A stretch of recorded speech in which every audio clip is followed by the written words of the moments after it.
Добра вечер. Дојдовме до буквата Н. Несрекна буква. Несрекна колку и несрекна љубов, несрекно семејство, или како што вели големиот Толстој, сите срекни семејства личат едно на друго, а секој несрекно е несрекно на свој начин. Некако некрофилија, некако нимфоманија, невротичен избор на партнер, нарцисоидност која во мала доза може да е препорачлива. Тема на вечерашната емисија е насилството, семено насилство, сексуално насилство, настраност, педофилија, детска порнографија, детска проституција. Сериозна тема со многу сериозни гости. Вечера со нас магистар Крсте Маљановски, директор на Центарот за социјална работа. Директор е, колку и да сакаме да носиме розови очила, да го шминкаме нашето секојдневие, сепак социјалниот немир, социјалната несигурност е во експанзија. Имате раце полни работа. Центарот за социјална работа секогаш има работа. За жал.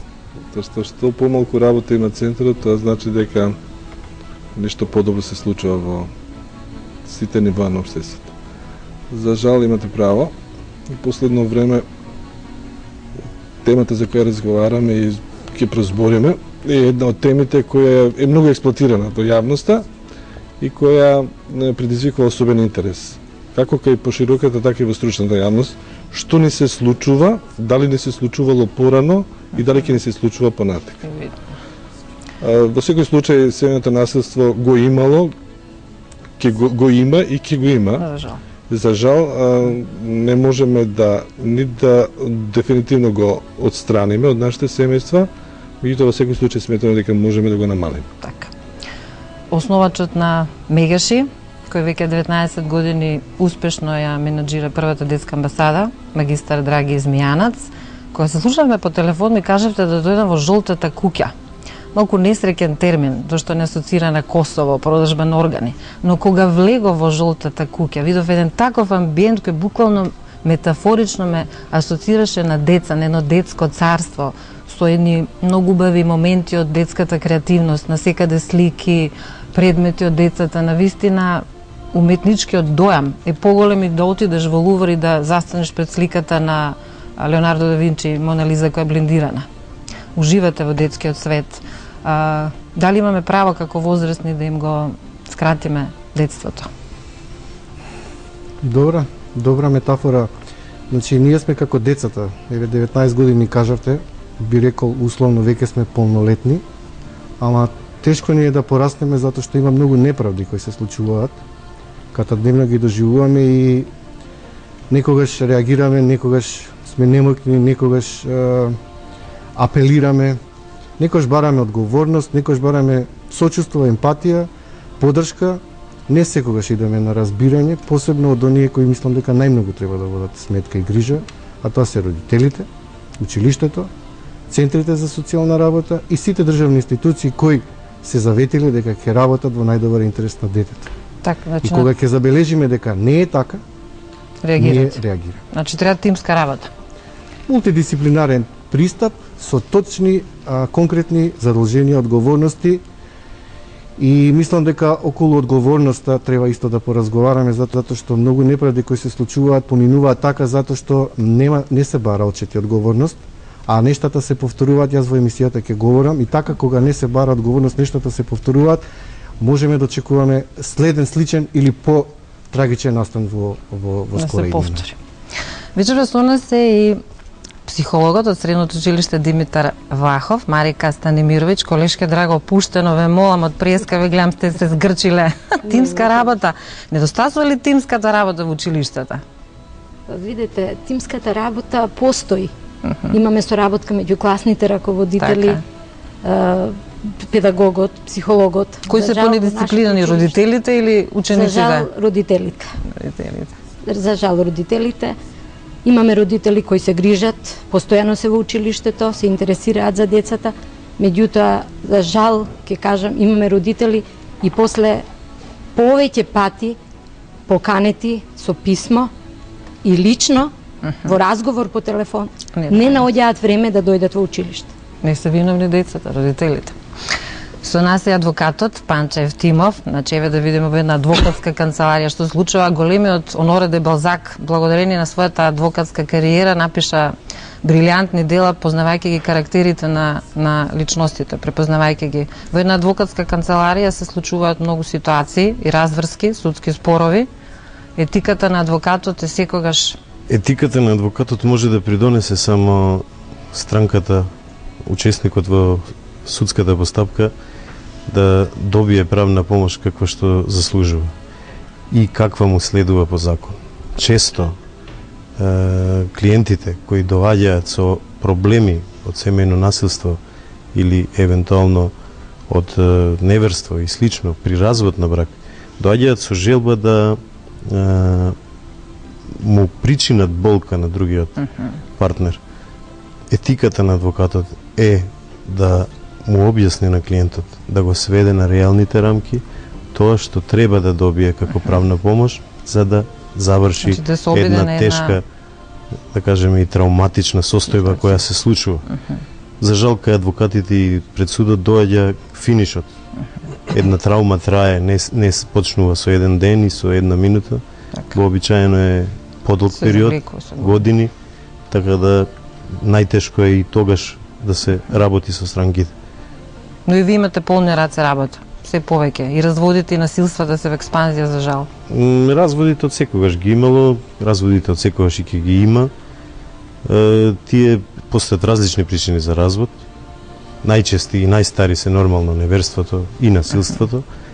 Проблемот кај насилството е во денешно време што се јавува често, што се јавува социјални средини во кои не очекуваме да го најдеме, што е брутално, нетипично, што се одразува болно, нормално секогаш најболно се одражува на децата, така, но и на брачните другари. Како и да е. Но децата се секогаш жртви на родителите, никош родител не може да биде жртва на децата. На моје задоволство огромно студентите од социјална работа, драги студенти, ова мислам таргет тема за вас, ке имате динамична дискусија една, можете да објасните каков е вашиот факултет? Социјална работа, социологија, некош имат врска, немаат врска? Може некој да ми објасни? Повели? Добар вечер, јас сум Николина Николовска од Институтот социјална работа и социјална политика, одсек социјална политика. Пред се, значи да кажам дека нашиот институт, значи ние како студенти на 4-та година сме последната генерација каде што се делиме на социјална работа и социјална политика. Социјалната работа, значи, представува инструмент на социјалната политика, каде што имплементира таа социјална политика, а социјалната политика представува креирање на разни политики. Значи, социјална политика опфаќа здравствена, образовна, социјално осигурување, социјална заштита и така натака. Значи, поширока област. Одлично, ќе ве приложам на професорката Светлана за пиар на факултетот, да го презентирате. Благодарам. И сега одиме со едукативниот дел, да ги слушнеме нашиот докторски тим, професор Арсова и професор Вујовиќ, што велат за некрофилија, нимфоманија, невротичен избор на партнер, неверство, прилог 1. Нимфоманија е термин кој што означува екстремно зголемена потреба за влегување во сексуални односи кај жените или зголемен сексуален нагон.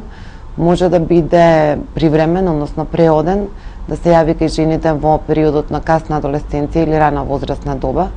Може да биде како изолирана појава или може да биде во склоп на некои сериозни душевни расстройства. Кога се јавува како изолирана појава, може да биде израз, често пати кај жените е израз на зголемена потреба за добивање љубов од страна на машкиот партнер, чувство на немање доволно љубов, создавање на пасивно зависнички односи со мажите, повлегувањето во сексуалните контакти на некој начин ја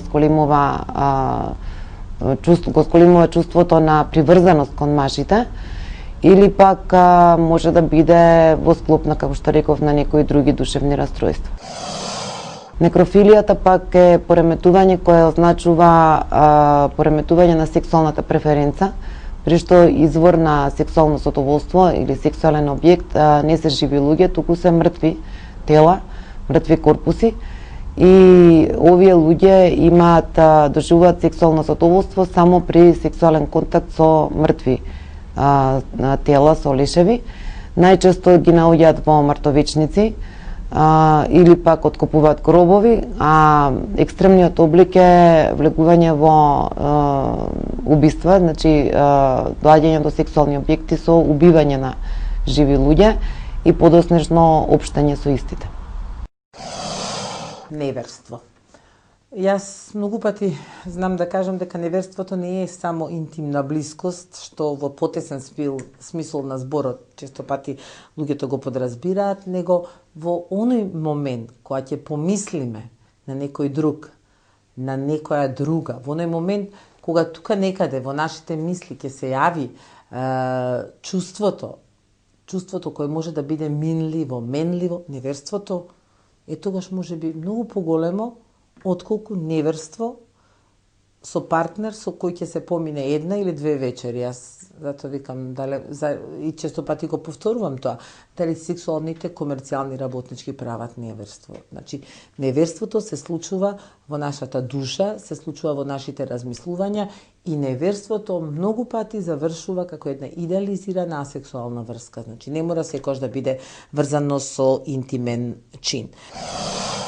Што е несрекна, што е срекна љубов? Поимањето воопшто на среќата и на несреќата. Викат кога сите луѓе, кога би можело, нели, секој да добие подеднакво право на среќа.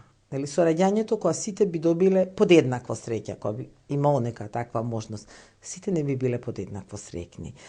Несрекната љубов имаме чувство кога гледајќи филмови. Значи гледајќи филмови во кои се тежне кон таа несрекна ljubов. Имајќи дел од филмовите одат кон оној happy end, нели, кај што љубовта после многу сцили харидби ќе стигне до среќата. Но поимањето на несрекната љубов зависи од поединецот, зависи од парот, зависи од околината.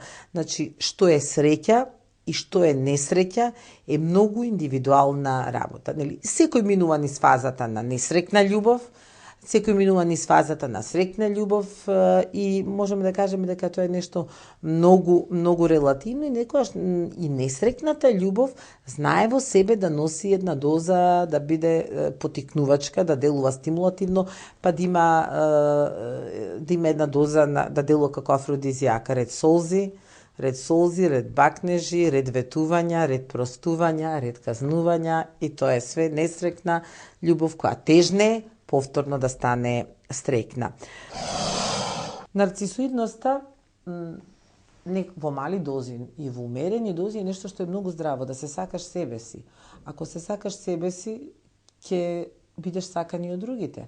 Ако се почитуваш себе си, значи нарцисоидноста, но ако нарцисоидноста е во еден екстремен облик во кој постои, нели, преокупација со себе, преокупација со својата телесност, преокупација со својот душевен живот, емоционален живот, ако се наметнувате со себе и не ги перцепирате другите, тогаш нарцисоидноста знае да смете. И воопшто нарцисоидниот човек многу тешко доживува задоволство, затоа што за време на интимноста тој не го перцепира партнерот, него го перцепира својот изглед, се перцепира себе си. Тоа е таа нарцисоидна компонента. Нарцисоидните родители тешко функционираат во родителската улога. Нарцисоидните структури на личности тешко функционираат во партнерската улога. Но малата доза на нарцисоидност треба да биде присутна. Да се сакам, да се почитувам себе си, да се вреднувам себе си и на тој начин, нели, да ги презентирам сите своји позитивни особености кои би сакал да бидат вреднувани од другите.